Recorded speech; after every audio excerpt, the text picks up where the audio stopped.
خیبر ټیچینګ هسپتال کې د ډاکټرانو او صحت وزیر ترمنځ راومخته شوې جګړې وروسته د صوبې په لوی وړو سرکاري هسپتالونو کې ډاکټرانو هړتال په درېیمه ورځ هم نن جاري دی.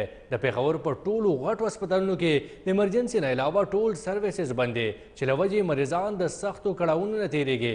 تفصیل لپاره ګورو د امین مشال دا رپورټ.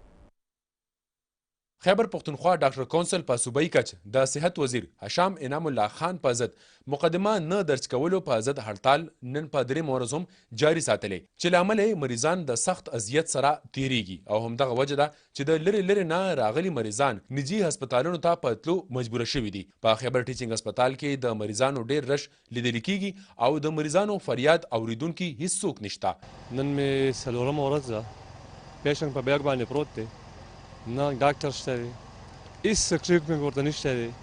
بس چې راشو نرس ناست وي هړتال دی هړتال دی، که هغې ته وایي چې باجي څه انجکشن ورته لګوي په موبایل کې لګیا وي بس بیزي وي، تاسو موږ ته لیفټ نه راکوي. نو دومره وس مې چې وایي بیا موږ سرکاري ته نه راتلو، بس اوس به دې ته ښیو بیا ډاکټرانو ته دا څه وایي موږ ته څه نه وایي موږ ته، او بیا به هغه نه وروسته موږ ته ګورو چې دې ته موږ څه وکړو. دغه تبدیلي ده د عمران ورته خدای ته وګوره چې حکومت نشي کولی پرېږده د حکومت چې چېرته ایمانداره غونته سړی راشي دا د حکومت دی. زه خو د دواړو خلکو ته دا ویل غواړم، هم ډاکټرانو ته هم ګورنمنټ ته چې دوی کوم دا مسایله ده چې زر تر زر حل کړي سره، ځکه چې مریضان په دې کې متاثره وي، دوی ته خو هېڅ پرابلم نشته. دواړه ګردې پیل یې نن څلورمه ورځ ده چې ما راوستی، علاج نشته او پرایویټ علاج کوي سیکنډ ټیم، فرسټ ټیم علاج نشته، سټرایک دی. بلخوا د هسپتال انتظامیه یو واکمن وایي چې سینیر ډاکټران او پی ډي ته د راوستو کوششونه کوو چې مریضانو ته هر ممکن سہولیات ورکړي شي.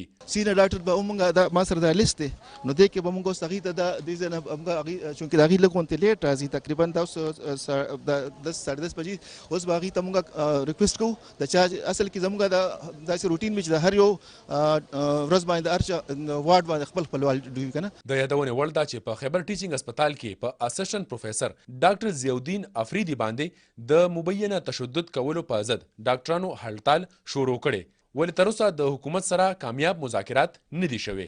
د کیمرمین وقار احمد سره امین مشال، خیبر نیوز، پیښور.